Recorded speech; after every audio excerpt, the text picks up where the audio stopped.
Good evening, everyone. I'm Patrick Moore. I'm the director of the Warhol.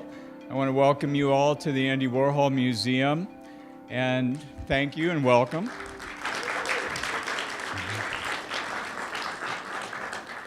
I have a very brief list of remarks and thanks to make, and then I'm going to turn it over to the stars of the show here. But first of all, what about the staff of the Andy Warhol Museum?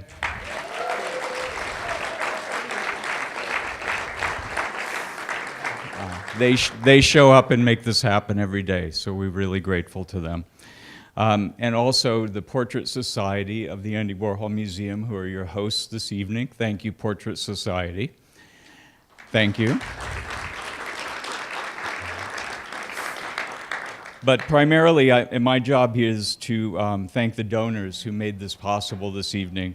And the donors of this amazing exhibition are the Quentin and Evelyn T. Cunningham Fund of the Pittsburgh Foundation. Thank you, Pittsburgh Foundation.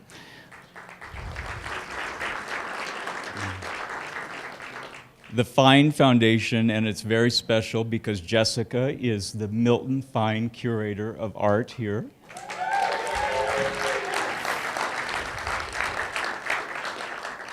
The Art Equity and Education Fund, Karen and Jim Johnson, thank you. The DeBuck Gallery, David DeBuck is with us here tonight. The really amazing Jim Spencer and Michael Lynn, thank you. They have done so much for this museum, and I would thank them on many, many levels. Stacy and Samuel Friedman, V. Joy Simmons, MD, Mrs. Ellen and Mr. Jack Kessler, the Plastino Family Charitable Fund, Mr. Howard G. Eaglet, and all the lenders of the exhibition. So thank you very, very much.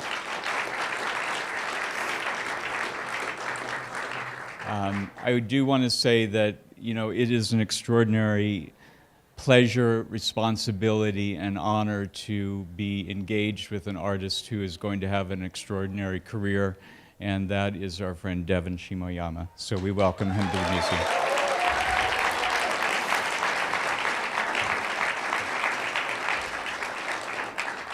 And finally, it is also a real pleasure to have a colleague who is as thoughtful as our colleague Jessica Beck, so I'm going to turn it over to her.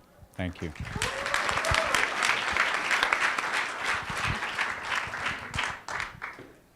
Hi, everyone. You know, we've waited a long time for this moment. It's been 2 years in the making, and so it's just really wonderful to have such a warm room. And I think one of the really special things about this show and working with Devan has been that Pittsburgh has really embraced this project. And so to have the Pittsburgh Foundation come in really early with support, it allowed me just kind of shoot for the moon and do everything that I needed to do to celebrate Devan's work and to have a really special exhibition. And there were a lot of people here at the Warhol Museum. You know, we're a small team.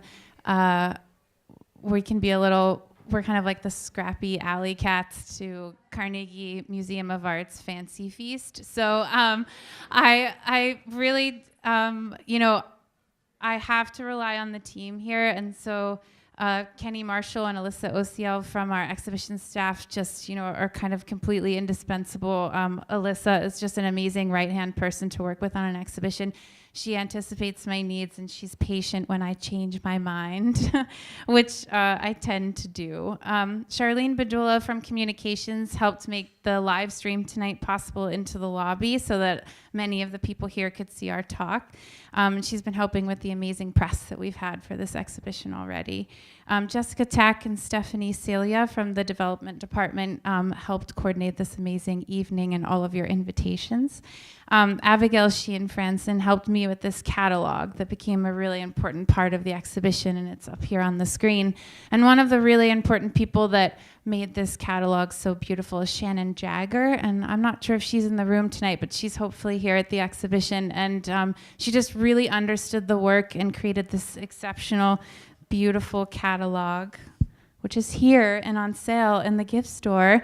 And I had really, it made a point to have young writers be involved in this project, and Ricky Laurentis is here tonight, and he's one of those voices. Alex Fiallo and Emily Colucci are not here and couldn't be here tonight, but also equally important voices.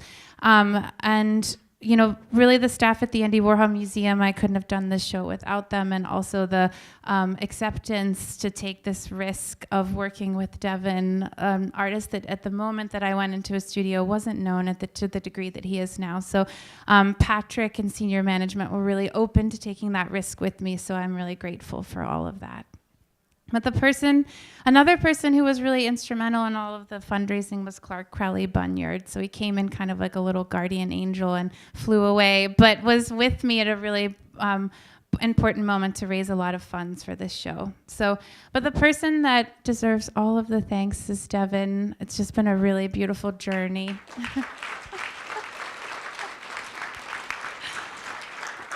And it's just been really exciting to be part of your development. And I like to start our story with this photo because it was our first studio visit.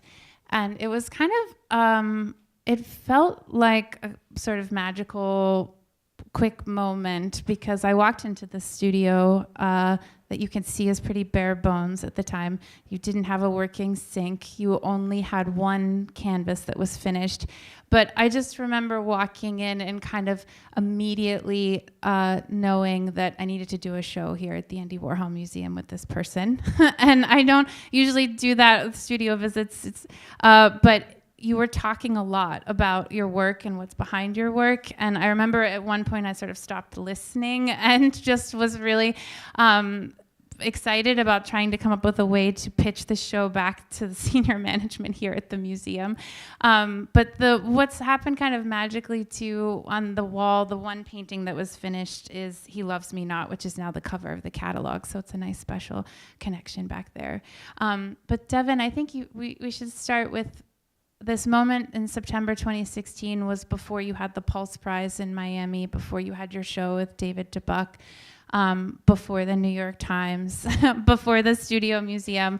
But maybe you could talk about what was happening in your work at this moment and maybe what's been changing now. Yeah, sure. So in here, the only painting that's done is the one that's on the far right.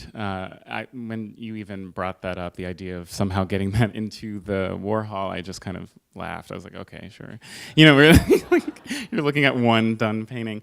But, and, you know, when really pursuing that, moving forward, I just felt like our conversation that we had, you really saw something in the work, a lot of the things that I was thinking about and really understood them so effortlessly. And here I was exploring a lot of what is on the outer walls upstairs in the exhibition, a lot of the earlier work being using self-portraiture as a way for me to create this archetypal character, a shamanistic figure that kind of travels from painting to painting or portal to portal, exposing these tiny moments of magic alone. It's a lot about learning to love oneself, learning to love one's own blackness in a way, and really embracing that. And you know, you always see the figures alone, and so they're alone in nature. Sometimes they have the companion of the snake that you see, or birds, and the teardrop motif here was introduced pretty early on, and a lot of that work that you were seeing at the beginning, which for me represented a multitude of feelings in which tears can be accompanied by. So thinking of them as being something kind of tragic and dealing with trauma and pain, but also something that is quite cathartic and something that I hadn't seen a lot of Black men do when growing up, and sort of desiring that, seeing Black men expose themselves in that way and you know, show a little bit more of that side of them. So it was me creating this origin mythology. Yeah, and these are the two paintings that I saw on the wall, unfinished, and then here they are, finished, and they're upstairs on one of the early walls of the exhibition.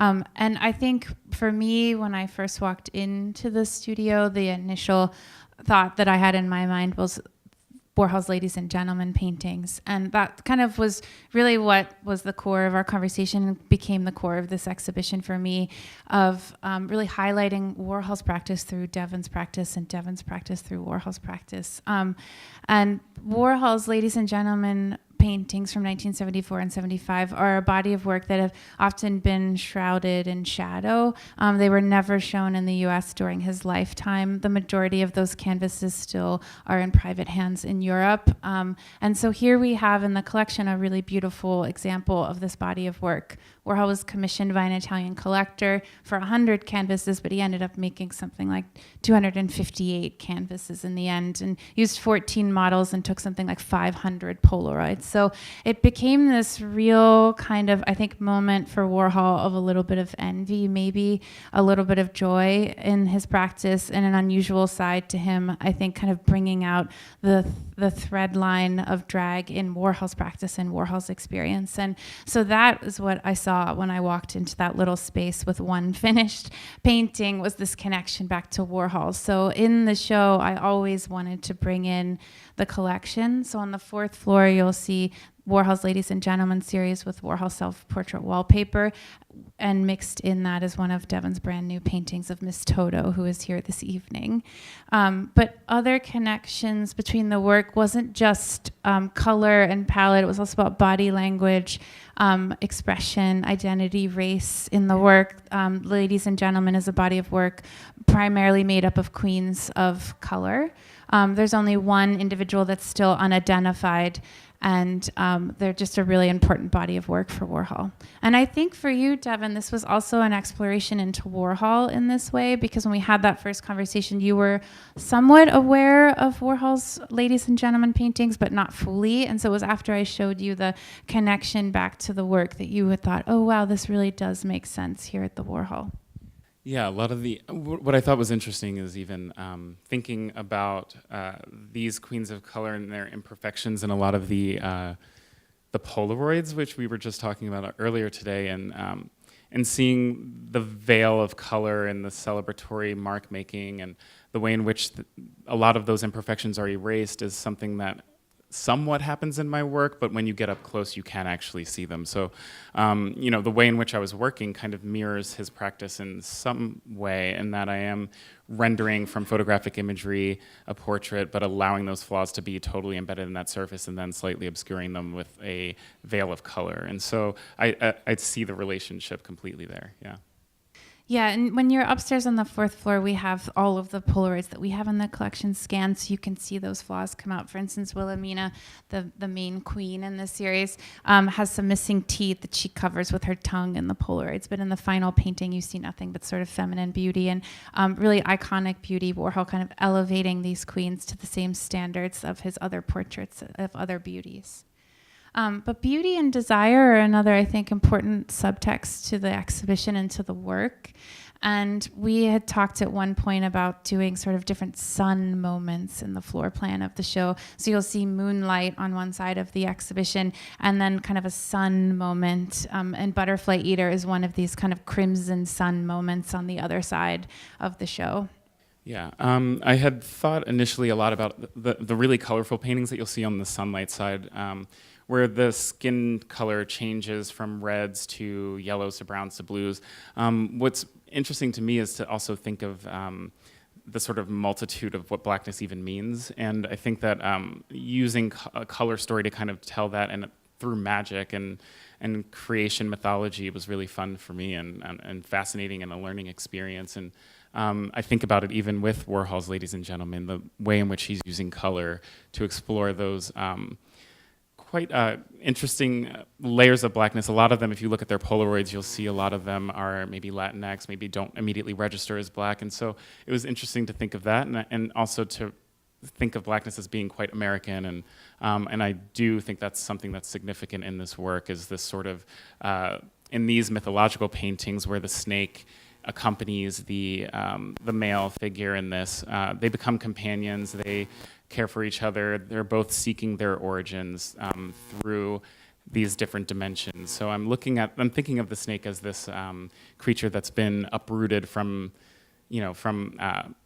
religions that originated in the Fertile Crescent and then dropped down into Christianity and vilified through that in a similar way through which Westerners went into Africa and uprooted through the diaspora Black individuals into America and now have been vilified here. So there's this sort of like placelessness, not quite feeling at home, and so they're always seeking together.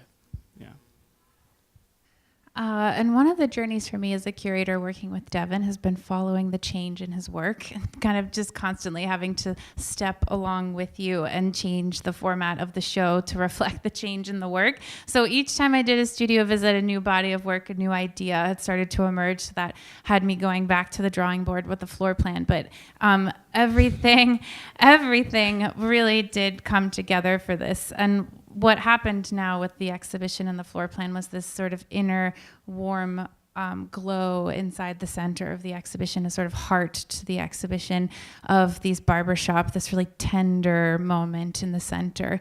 And so the Barbershop series was something that had started in 2017, a year ago, with your first show in New York at Buck Gallery.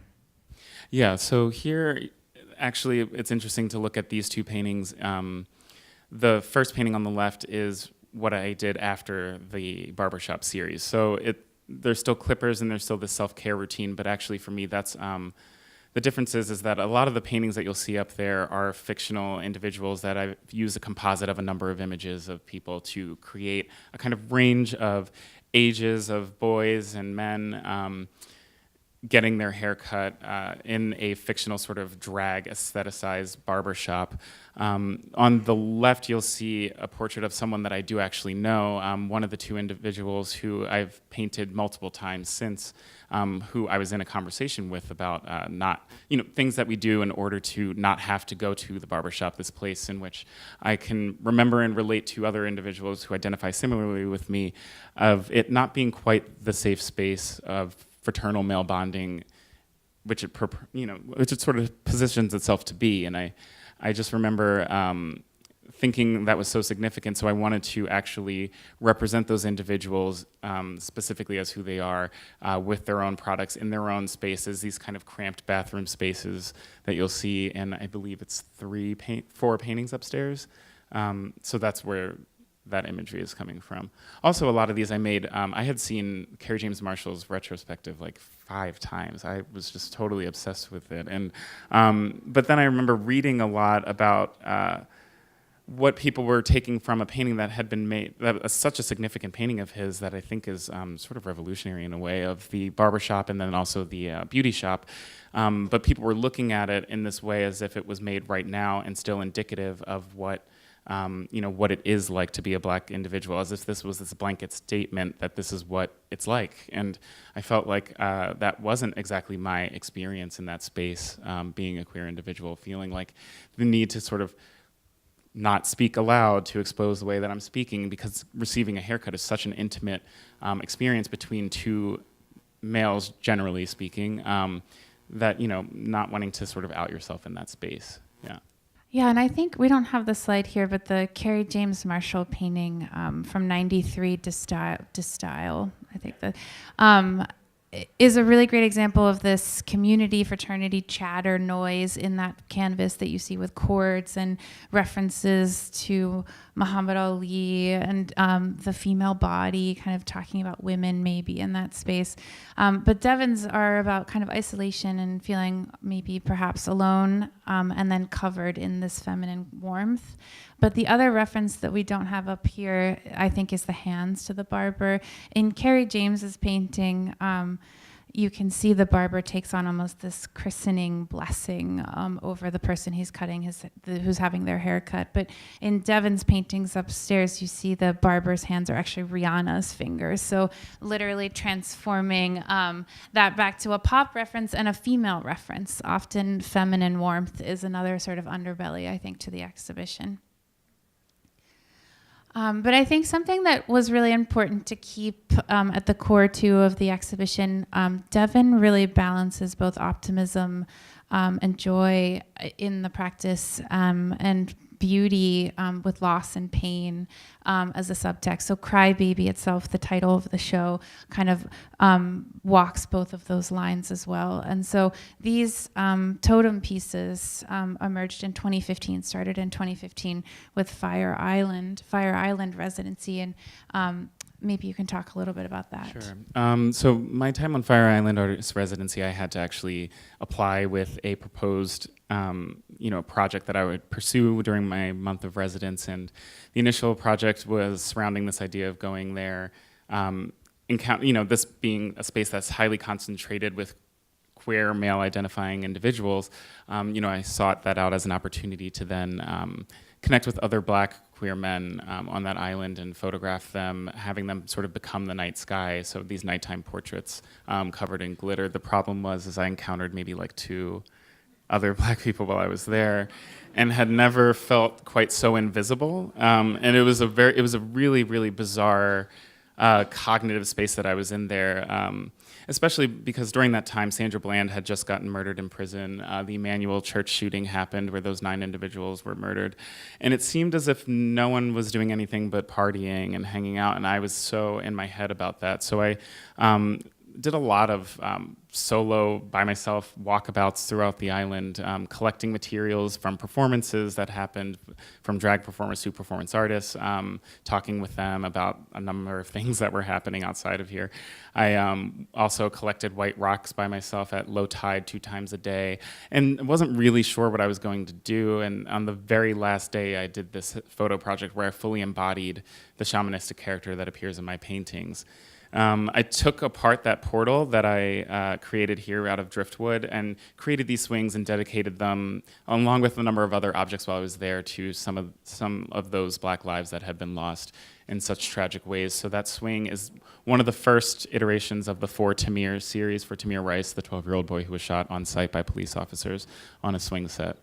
In the show here, you'll see 2 different iterations of those where they're actually more like an actual swing from a swing set. They're adorned with in mind thinking of a lot of ways in which I grew up thinking of ways in which people that I'm used to seeing deal with death and tragedy, which was urban memorials, looking at how people use so much DIY craft materials to make something, to beautify a space or beautify something to celebrate the joy of that individual. It's always so ephemeral. So you'll see, many of you probably have seen a white bicycle with flowers all over it, or I saw a burned down apartment building that had across the fence where they were doing construction, teddy bears and cards and things like that. And so thinking of how these communities, Black communities, queer communities, deal with pain and trauma through finding ways to celebrate beauty and joy in life. So that's where a lot of that work is coming out of. And I think, too, I just wanted to make sure in the exhibition that it just wasn't painting, because you are a painter, but you also, this work specifically is about performance and photography and sculpture. So I wanted to make sure that the exhibition really featured that and was about a survey of your first museum show, not just being painting, but a full encompassing of the development of your work. Another really beautiful subtext to the show is this queer utopia that you create in a lot of the early mythical paintings and the feminine myths that you encounter and sort of restage. And as the art historian in me loves a good Daphne painting. So Daphne is this image we usually see in Italian Renaissance as the female running from Apollo, who's chasing behind her. And Bernini's famous sculpture is Apollo almost grabbing at her torso, and her fingers are up high, and they're sprouting laurel branches because her father is turning her into a laurel tree to protect her from Apollo's advances. But in this painting, there is no father figure, and instead there are these eyes of the women who raised you, and this notion of femininity and feminine strength kind of comforting you, perhaps in a moment of fear.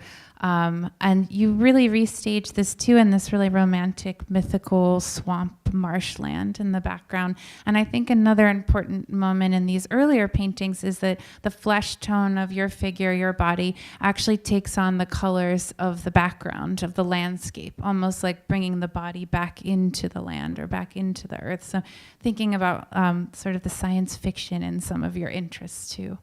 Yeah, so I'm completely, I read so many fairy tales from all different cultures, science fiction, epic fantasy, novels, all that kind of stuff. And it heavily influences a lot of the work. And in this painting, I'm sort of inverting that narrative, but also removing the pursuer. So I wasn't so interested in Apollo's role in this. I was more so interested in the idea of a daughter seeking out her father for the caretaker to then help her take agency on her life and not allow that to happen to her.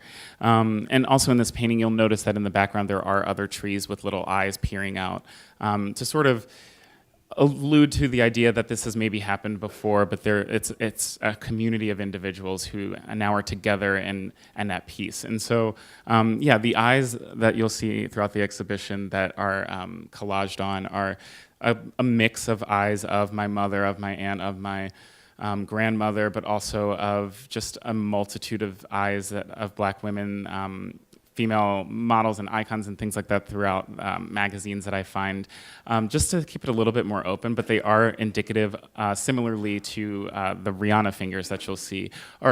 It's really important to me to emphasize the affinity between women and queer men, and I think that that's something that I've always thought about in this work is, women being these people that keep queer men safe through school. I mean, through middle school, that's kind of where your friends are, and they're always the girl that's like gonna beat up any guy for you, so it's like this amazing bond. And if you look at any sort of female icon that's performing today in music or in cinema, I mean, they're all legends because of their queer, their queer community that follows them. And I think that there's something really magical between them.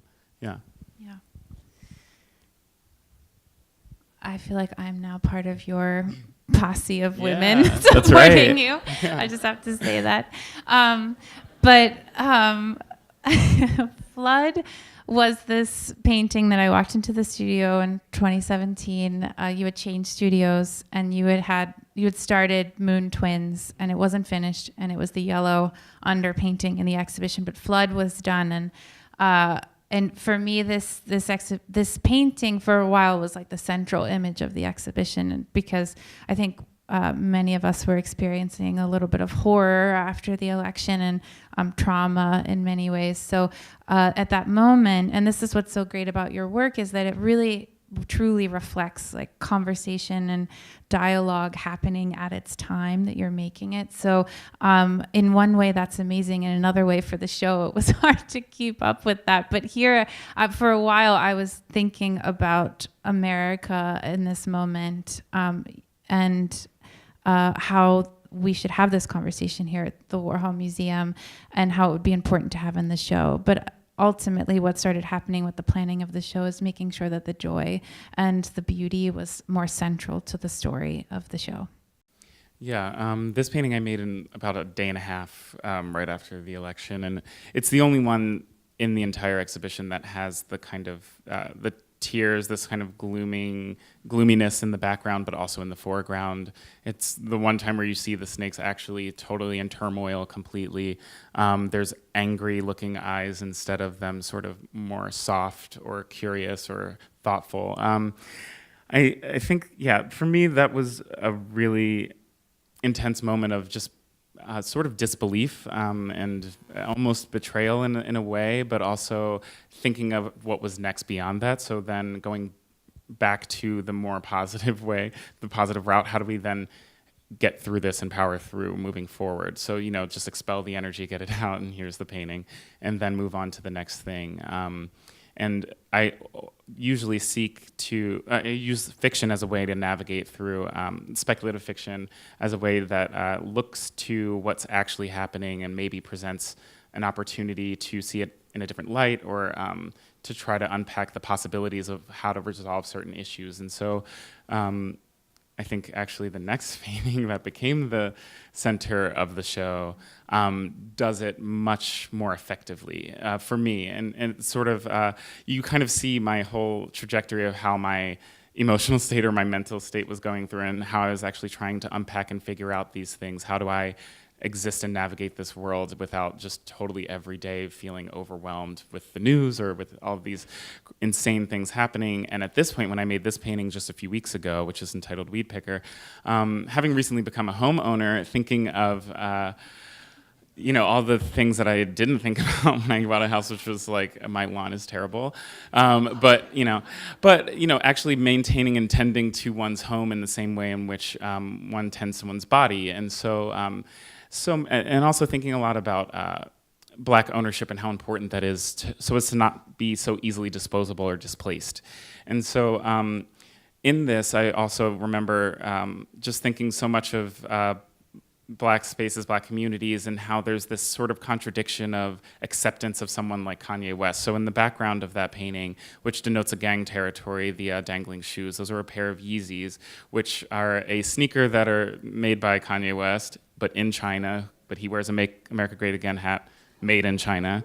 And, I think that, he becomes the spokesperson for all Black people in this really complex way, because so many Black individuals, and I've had conversations just this summer with other Black people who are like, oh, Kanye's crazy, he's crazy, blah, blah, blah, but did you hear his new album? So, they still want to call him a musical genius, but it continues to propel him into the public eye and now allows him to become this joke puppet in the news. And so it's this complex, dark looming, weird existence happening and floating in the background, but in the foreground, I'm wearing a T-shirt from. So it has the 4 names of the 4 lead female characters from a sitcom from the '90s that I used to watch growing up called Living Single, which is the TV show that Friends stole their entire idea from. Look it up, and so. It says Khadijah, Regine, Max, and Sinclair. And so that's just a show that sort of presented this entire Black cast. They have their own lives, their own subset of issues and problems that they navigate through without this other identity sort of forcing them to navigate anything. They're not dealing with anything but each other and their own problems. And I thought that was really beautiful to see a show in which they could exist in their own space, and it was so lighthearted and joyous. And so again, there's the joy in the foreground and something kind of looming in the background here. Yeah, and this painting, I went into the studio, 3 weeks ago, and saw this painting and said goodbye to it and thought, we won't have this painting for the show, because he was sending it to Frieze London. And I just knew that this painting needed to be in the exhibition. So I went through a few mini deaths for myself on how to get this painting here, how to change the entire central focus of the show. But Kavi Gupta's gallery, Rachel Gonzalez, and Chanel and their registrar, Craig, were incredible when I emailed them a week ago on Monday and asked, is there any way at all that we could coordinate to have this painting come to Pittsburgh? And Caitlin Gangas, our registrar, when I went to her very quietly and timidly, I'm trying to get this painting, said, I'm up for a challenge, Jessica. And so here it is. It arrived on the 2nd floor on Wednesday, and we unpacked it, and it was one of these hallelujah moments.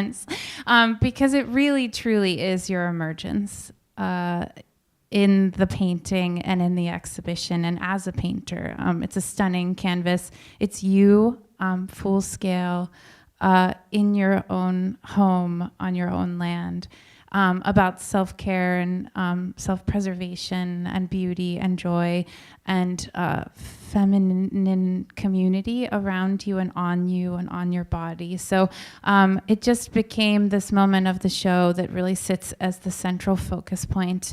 And in the distance now, the tears that we always talked about bringing, the Black tears that we always talked about bringing into the show, sit in the background.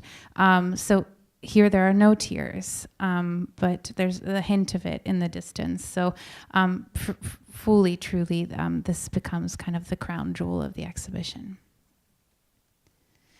And then another part of the planning of this show was this opening. And through Devan's Instagram, I discovered Miss Toto, who was a drag queen that Devan was seeing in Miami and telling me about your time in Miami, and then came back from Miami of a residency doing paintings of Miss Toto.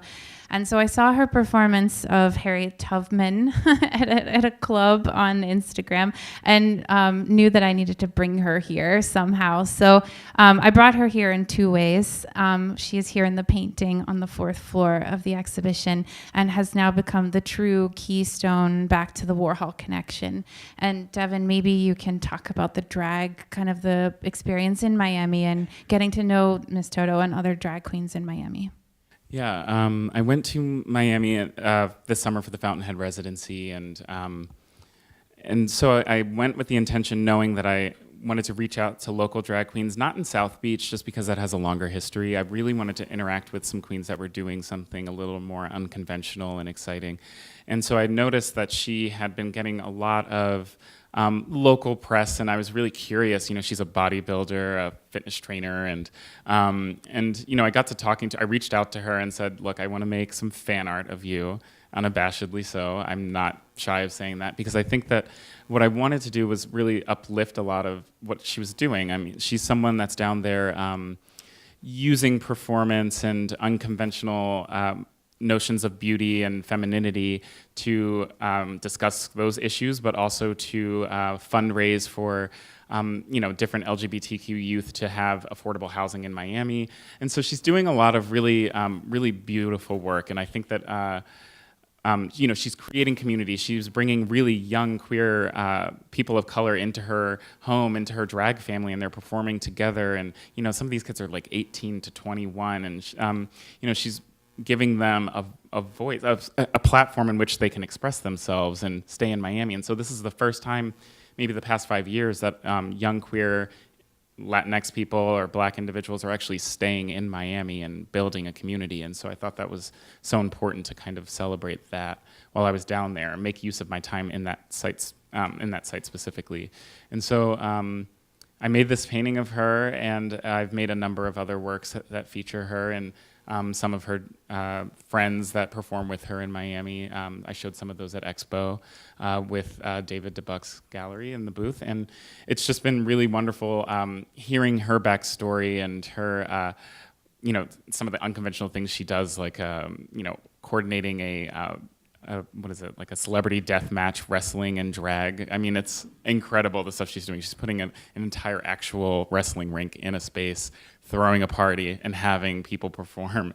And so, you know, creating space for queer individuals to come together and to commune and to totally just be together without that external pressure of, and without the confusion. I met so many individuals that are Black in a multitude of ways, Latinx individuals that, you know, refuse to say that they're Black. I met some people that are there, they're not citizens, and, you know, they're fearing for their lives, you know, having to return to certain countries as queer people, and so they get this little bit of joy in some of these shows. So, yeah.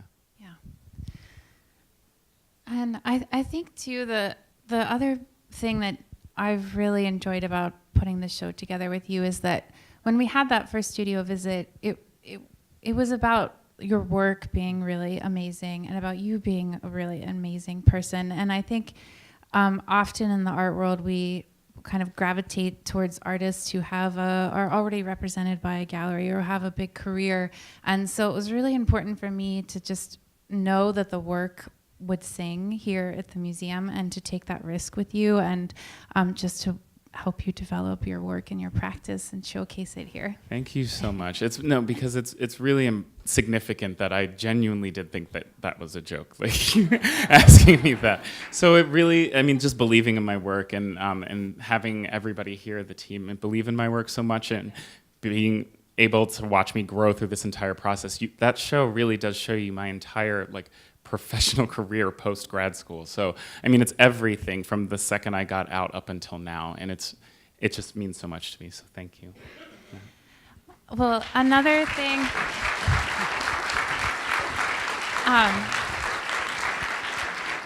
Another thing that's meant a lot to me with the development of the show is the catalog, obviously, but also bringing the exhibition into the community, so creating community partnerships, and one of those has been the Center for African American Poetry and Poetics, and Ricky Laurentis has planned a really beautiful series of talks, poets. He's invited really amazing poets to come on October 25th. That'll be at Pitt's campus, and he's going to be moderating a conversation about the Black ecstatic, a term that he developed really beautifully in his catalog essay. And on Friday, we're bringing Cleaver Cruz, another part of that partnership, to talk to Devan about masculinity in the barbershop. There will be a dance party afterwards, and Brendan Hawkins is going to start the performance, do a performance that night. Stacey Pearl with Pearl Art Studios, another partner for a major program with Rashad Newsom, who will be here on December 12th. And then the final program is the Artist Up Close, and it'll be all of the catalog contributors, and an opportunity for many of you to ask final questions. It's in March at the closing of the show, and to have Devan sign your catalog, and just to have a really closing community event for the exhibition. But we do have time for a couple questions, and there's so many friends in the room and familiar faces, so don't be shy. And if you do have a question, you can raise your hand or shout it out. And if you would like it to be recorded, I can pass you a microphone. Does anyone have any questions? One thing I might have missed, what was your introduction to his work? How did you know? I went to an event at Carnegie Mellon. So Devan, which I didn't say throughout all of this, teaches at Carnegie Mellon. And Carnegie Mellon and Charlie White have been so amazing with helping with this exhibition and supporting this exhibition. And supporting Devan through all of this. And the video that we put together of Devan in his studio that shows upstairs on the second floor was produced with Carnegie Mellon's help. So I went to a faculty event in the gymnasium at the Ace Hotel, and Susie Silver introduced me to Devan Shimoyama, and I said, "Oh, I've heard of your name in Pittsburgh." And we had 2 text messages about setting up the studio visit. And as I had started saying in the beginning, I often actually don't like to see work before I go into the studio. And so I don't even think I looked up your name on your website or Instagram, and went into that little space and really like instantly knew that we needed to do a show together. I know that seems, as you said, a joke, but it really did happen in that space. I saw those paintings. I thought immediately of Warhol's Ladies and Gentlemen practice. I just really understood the work. I understood the message you were trying to get across, which I found to be really fearless, and that reminded me also of early Warhol being fearless in New York. So that's why at the front of the show there's a 1950s drawing called Crying Man that Warhol made as part of his boy book series. And this moment for Warhol when he was very fearless with his sexuality and vulnerability, which by 1961-62 you see erased from the surface, but really ends up being an underbelly to a lot of Warhol's practice, and is my entry point into Warhol, often around ideas of vulnerability and beauty and pain. So for me, Crybaby was Warhol.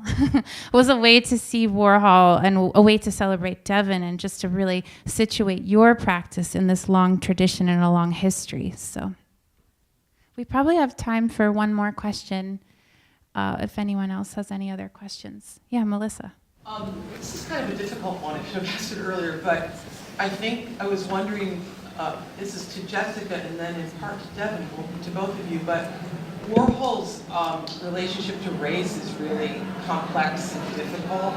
There's a lot of racism in A Novel, throughout the tapes that I've studied actually, and other things. So I'm wondering how the show maybe thinks about that, and whether or not.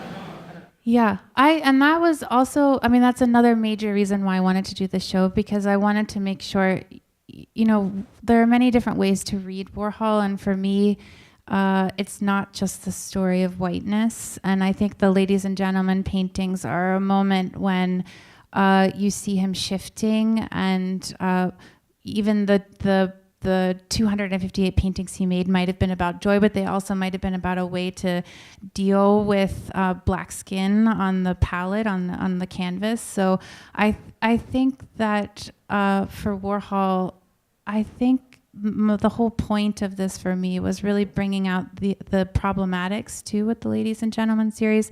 They weren't named, those individuals, for a very long time. The body of work was always referred to as the Ladies and Gentlemen.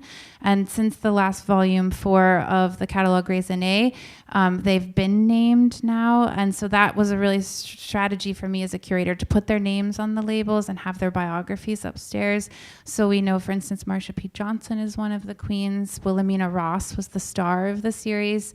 And so another story of up there as well is the struggle. Those individuals did have a lot of struggle. Many of them died young. So some died from AIDS. Wilhelmina died of AIDS. So I think bringing out these sides of Warhol's practice are really important to me, and I situate him in that with the self-portrait wallpaper in that story. But I also think with Warhol, I think there was a little bit of envy in him with that body of work, and an envy for drag. And drag is a subtext that starts in the 50s with Warhol's practice. He doesn't embody drag until his portraits with Christopher Mackos in the 80s. So that is one of the all other reasons I'm doing this show, is to remind us all that Warhol is a question about identity and can take on these challenges of identity and race, and that it is in the practice.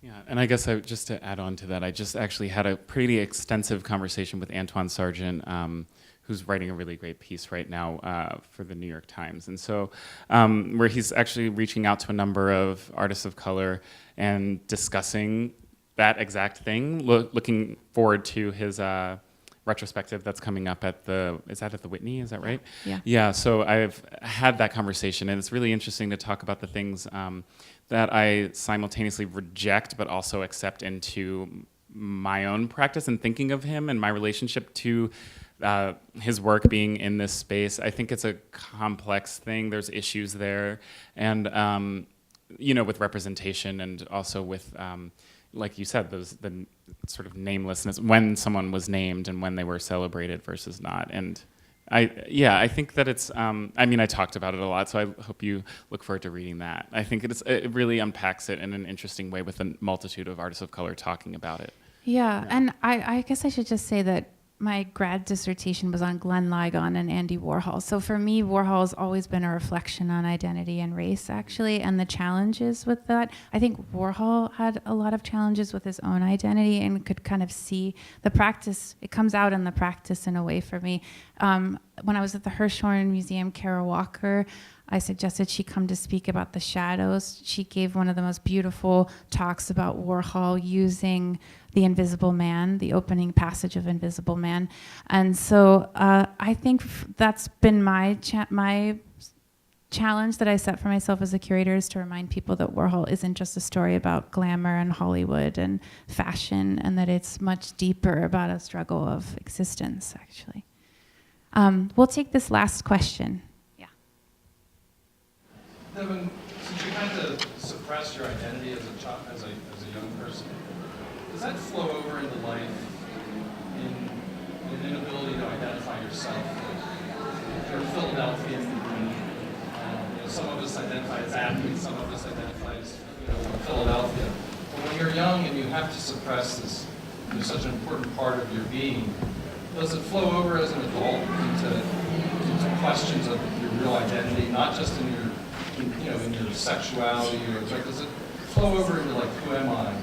So does that early trauma affect you later on to try to identify yourself? Somewhat. So there's other things that affect me more than the sexuality thing. There's things like I don't know, just the way my voice sounds. Sometimes I grew up with people saying I sound too white, quote unquote, or I'm not from a certain type of neighborhood, or they assumed I had a ton of money just because of the way that I speak or something. And so that to me is also a reason why I shield or not necessarily change the way that I do speak, but I think that in general everybody does somewhat of code switching depending on where they are, who they're around, and how situation to situation, and I think that it's not always necessarily shielding parts of my identity. It's not always like, you know, a response to trauma, but I think it's just almost it's just reactionary and it's automatic, and so it doesn't always necessarily feel that dark every time. I think it's just it's all situational, so not quite, yeah. Well, one of the other great things that happened, one of the wish fulfillments that I made, was bringing Miss Toto here from Miami, and she's going to perform now in the lobby. So we're all going to get up and go and see her perform. So thank you, everyone. Thank you.